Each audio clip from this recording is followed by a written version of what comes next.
morning, good afternoon, good evening. I have been following the developments on social media and also on other platforms. I really think Zimbabwe is heading for trouble. I do not see how we can avoid a repeat of 2023, of last year's elections. Last year's elections, Zanu PF blatantly rigged those elections. Both SADC and the AU election observers condemned the process as flawed. But to be quite honest, I don't see any effort to stop that, a repeat of that situation. So the question that one has got to ask is, can anything be done to stop the Zanu PF rigging 2028 elections? Or is this a lost cause? Benjamin, welcome. Good day to you. Good day to our viewers.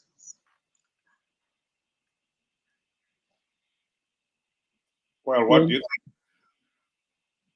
When we think of going to yet another election, which is in 2028, in the current political environment, as things are, everything held constant. I mean, we've been here. We have done so many elections, everything just being constant, and the result has been the same. It would be naive of us to think that it would be any different. It will be just a repeat. No matter even if we include the diaspora vote, it would not matter. I think this is where people miss the whole idea or the whole concept behind this. It's not about numbers. It's not about anything else except Zanu and Zek. They are in charge of everything.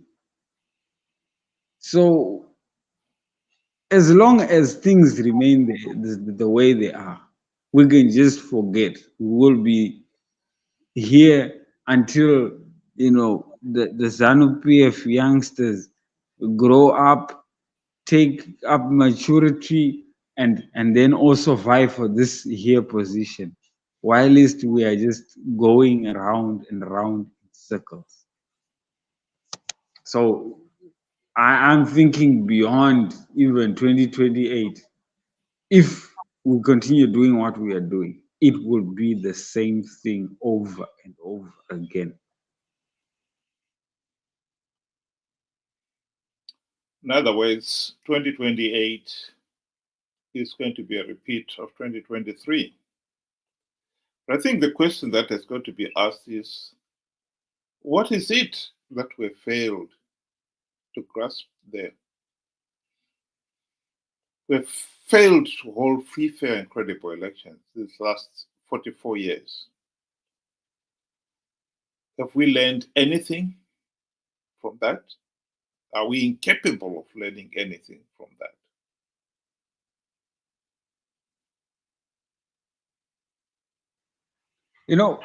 It's not as if we are not capable.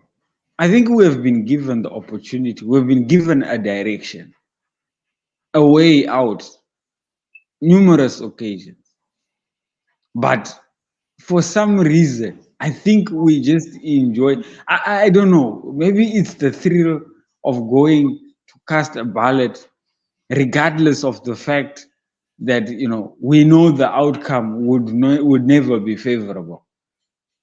I don't know. It's as if we lose our heads, or maybe we left our heads at home. I don't understand. Let's look at it this way. the problem is people do not want to look at history the way it is, and we manipulate it to cover our shortcomings. We were when we boycotted elections, the rerun, after so many people were being harassed, being killed, and being moved about, and threat to human life in Zimbabwe. We got into a GNU, and people thought the GNU was to bring stability within Zimbabwe and within the region, southern, SADC, let me say. That was not the purpose. And I think people still miss that up to this day. And what went for, going forward is SADC actually warned towards the 2013 elections.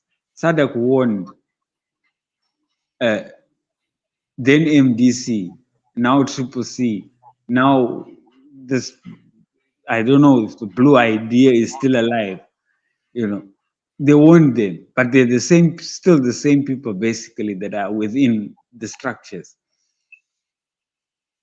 They warned them going into this election without any reforms implemented would be futile. But regardless of all those warnings, they chose not to listen.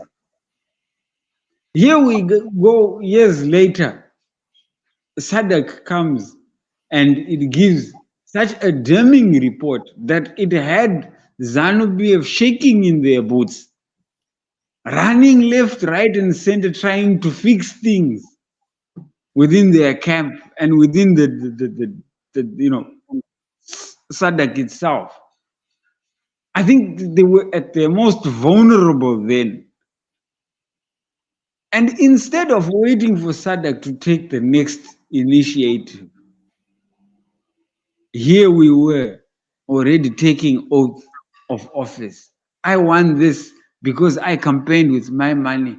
I want that because this result was fair. It was a true reflection of the people, rendering SADC. So in other words, we have not learned. We have not learned. We are have absolutely not learned anything. Are we incapable of learning? It will take a great deal for us to actually change our ways. I think the first reform that needs to be implemented is the reform of our minds, our mindset. We have to tune it, to turn it completely around. So we are incapable of learning. I do believe we are capable of learning. Well, what have we learned in the last 44 years? Well, currently we haven't learned anything. Then you can't claim that you're capable of learning when in 44 years you've learned nothing. Here is the catch. Now I think there is a better chance of actually people getting to know. I mean, I'm looking through social media, and you can see there are people out there that actually do realize that what we have been doing all this time. What have they realized? Sorry? What have they realized? That participating in rigged elections is meaningless, completely meaningless. Well, you must be reading the different social media, because the impression I'm getting right now is that if elections were held tomorrow, we'll probably have even more people participating in those flawed elections. Yes, that's why I said from the numbers that we had, I would say, there are people out there that are actually getting the whole idea of getting the concept behind participating in rigged elections and the results thereof, right? Unlike what it was before, a lot of people are, yes, a lot of people are clueless. Up to today, a lot of people are actually clueless. But because of this idea now being passed around, I say the numbers are growing and people are coming to the realization. It just, our biggest problem is that a lot of people believe in a narrative that they want to hear. I'll give you an example. If we were to go on social media and start praising Chamisa right now for what he has done and say, he's the bravest guy that at least has taken over, fought Zanu PF and has garnered over 2 million votes, a lot of people would give good comments. But what was the result of getting 2,000 or 2 million votes? Absolutely nothing. Well, Right? I don't see how you can say people have learned, and then you're saying that people would still support Chamisa's foolish idea, because I believe that was foolish. You cannot put it in any other way to believe that you have plugged the vote rigging loopholes when you can see with your own eyes that not even a verified voters roll was produced. It's unbelievable. It's naive, to say the least.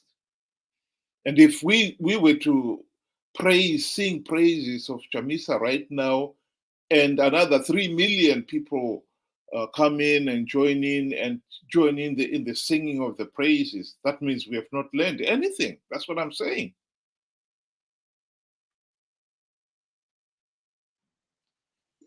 Learning is a process.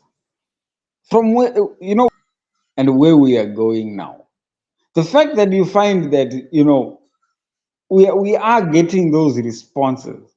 We were at a stage where it was, you are either for Zanu or for the opposition. And now we are finding people that are questioning both ends. Well, most people do not question Zanu because we know where Zanu stands.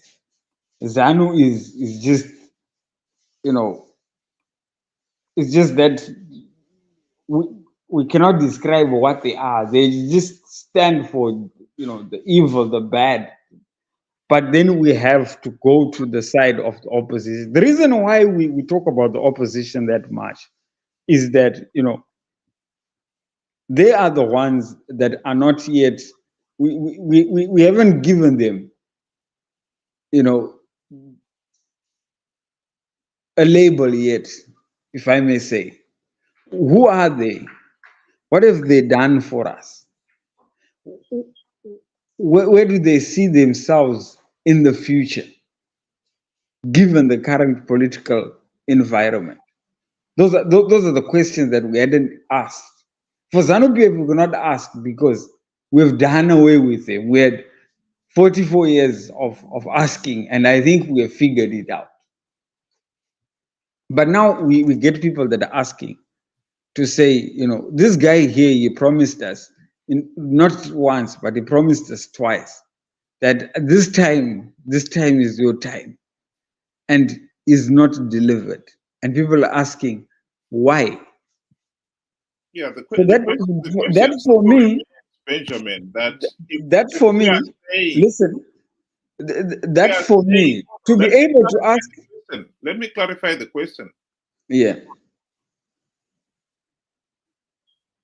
If elections are held today, or even in 4 years' time, 2028, Zanu PF, the way I see it, will rig those elections. Definitely. We'll have people participating in those elections to give Zanu PF legitimacy, and thus perpetuating the present situation. That is the way I see it. Are you saying we something is being done to stop Zanu PF rigging the elections? By virtue of you and me actually talking about this, we are doing something about it. We Yes, are.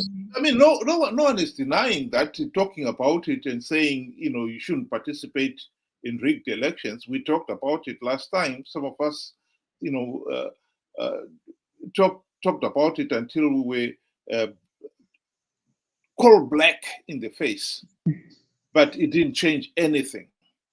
People still believed Chamisa's lie that he had plugged all the vote rigging loopholes.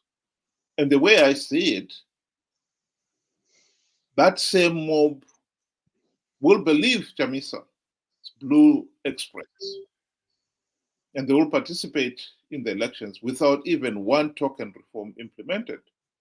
There is nothing I can say honestly to make me believe that some of those people have learned something. I don't think they have. So are you then saying that we are incapable of having democracy in Zimbabwe? Are we incapable of having free, fair, and credible elections in Zimbabwe?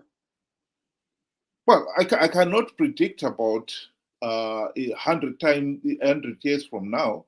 All I'm saying is, come 2028, the signs are Zanu PF will rig those elections. The opposition will participate out of greed because they are after the few gravy train seats that Zanu PF will be offering. And the mob will participate believing whatever the opposition tells them, that they've got, they've developed vote rigging strategies, winning in rigged election strategies, just as they did in the past. So if we're looking at 2028, I don't see change there. Yes, I also see 2028 as it's still too near. And one thing is, the signs are not yet there. You are right. They're not, signs are there, but they're not really out there yet to show that we have learned that participating in rigged elections will only mean one result. I mean, as things stand, there is absolutely no way Zanu PF would lose an election, because basically they are the election. Like I said a few days back, I said, even if Chamisa is to have 5 million and Zanu PF has 200,000 people, as long as it can bust those 200,000 people around the country and show the world the support they have, that is sufficient for them to manipulate the numbers. And I think that is one thing that people need to realize. Once we get that idea and we realize that this is exactly what is happening, I think we would move from participation to the solution. And the solution is, we need a free and fair level ground. And how do we get to that free and fair level ground? I said, SADC and all the other observer, reports have given recommendations. Instead of writing our own reforms and going to table them, we just go with that folder and say, this is what SADC has recommended that we implement, and we want this. Such that if SADC is to come and nothing has been recommended, has been implemented from their recommendation, they have no other way but to condemn it, because they know this is what is needed for democracy to exist, right? So there's no way they can say it was free and fair when nothing that they recommended has been implemented. Well, I think what you're talking about is what you and me believe. I'm talking This is about what we are advising people. no. What I'm saying is, what I'm talking about here is what the opposition and the wildebeest head believe. They do not believe in reforms. They participated in 2023 elections, 2018 elections, 2013 elections without reforms because they believe they could still win rigged elections. That is the issue. So in this particular case, as long as the opposition believe they could win rigged elections and their followers go along with that, what you and me believe becomes immaterial. So this is the solution that I would put. We do not stop. We do not stop speaking the truth or telling others just because the mob has taken has chosen to go in this direction. I believe there is hope by continuously saying something that you believe is factual, you believe is true, and you believe you know is the solution, is the genuine solution to end this here mess. And I think by virtue of even having reports such from from SADC only validates the point that we are making. So I think it's a matter of, okay, fine, the mob is always wrong. It's 99% they're always wrong. But that does not mean you stop. There are people out there that have other people, And we will come up with numbers of people that will actually, it will get, eventually people will get tired. I believe eventually people will, if that is what, the extreme that Zimbabwe will have to get until people are tired of being told that they will win rigged elections, I believe they will see the light. Zimbabwe, we cannot write it out and say we'll never experience democracy. We will experience democracy. May not be today. Well, But nobody is saying we'll never experience democracy. This is where I say it's, very clearly that we are talking of 2028 here. well, 2028, I believe, as things stand, like we said, as things stand, most definitely people will be conned again. People will go and participate in numbers. Maybe this time the strategy will be different. Who knows? But the end result will still be the same. Most definitely.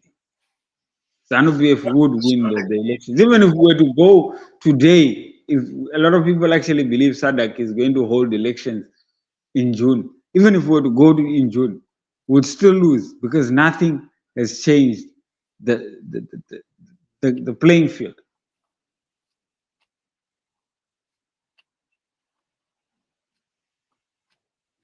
So currently, I would say currently and going on to, if you were to ask me today, do you think the 2028 elections, who would win? I would tell you without a doubt, Zanu PF. Because Zanu PF will rig the elections, without a doubt. Well, I think I totally agree that come 2028, as things stand right now, it's almost a given that ZANU PF will rig those elections.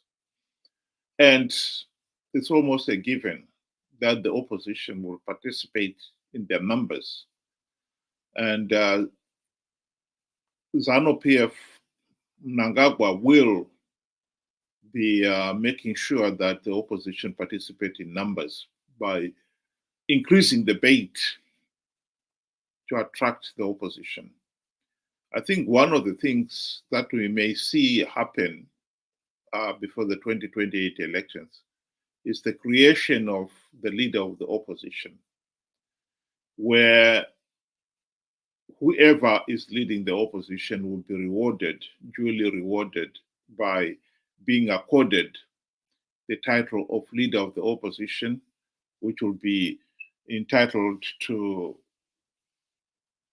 benefits such as ministerial positions, benefits like ministerial cars and maybe not the same salary, but a generous salary as well. And he may even create the situation where the opposition is allowed to have shadow ministers, and they too will get ministerial cars and so forth. And that will make it even more attractive for the opposition to participate. And as for their followers, I don't think they've got any challenge at all enticing them to participate. The naivety of the Zimbabwe electorate, it's there for the record.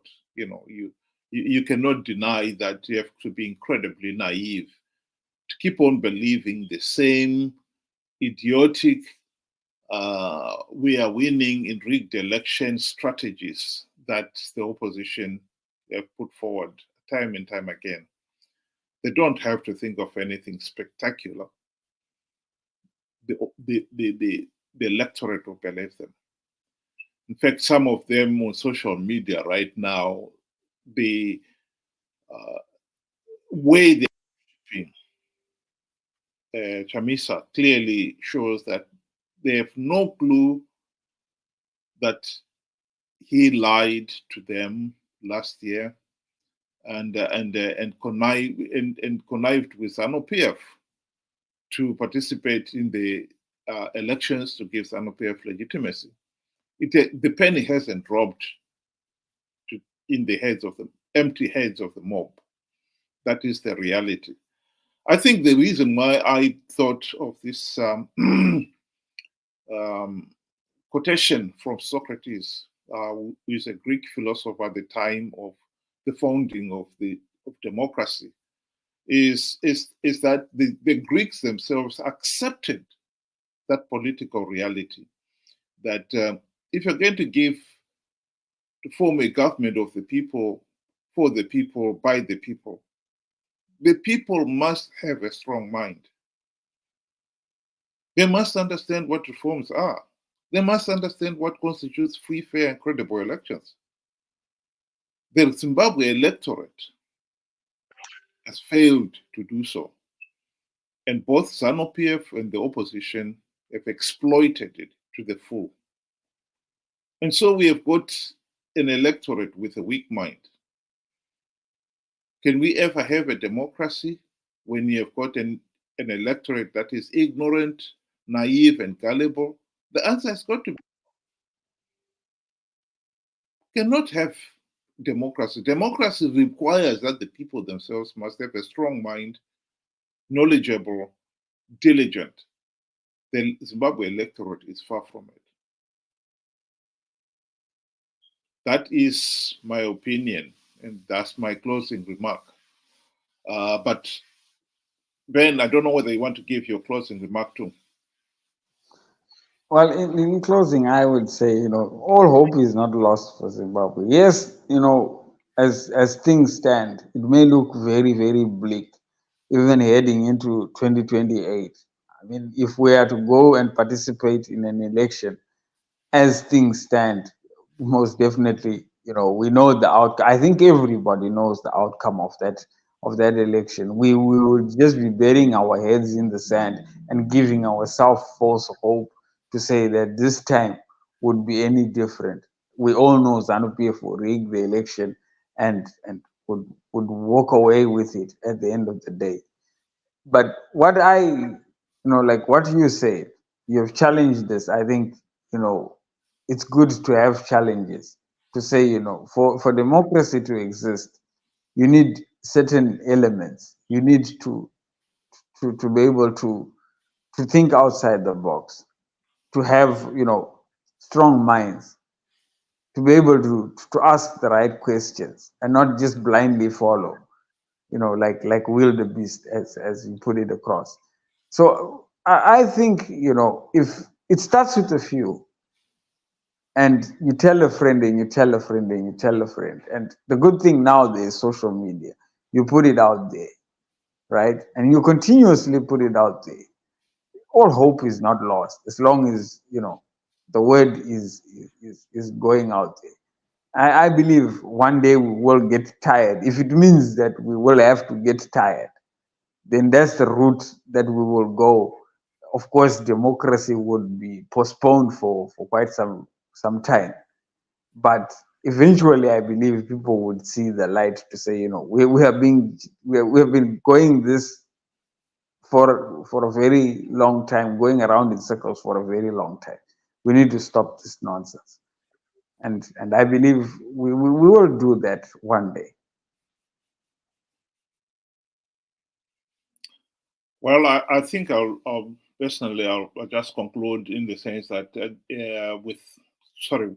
making it very clear that unless we really put an effort into it,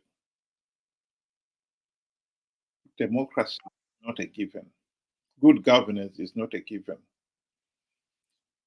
We can even have a change of government, but still have a mediocre government because there's still no quality there. So in this particular case, the important thing is to have a strong mind.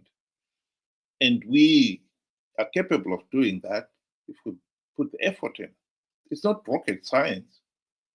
Some of these things we're talking about here, free, fair, and credible elections, it's not rocket science. Some of it is common sense. But for 45 years now, we've failed to see that common sense. That is the point.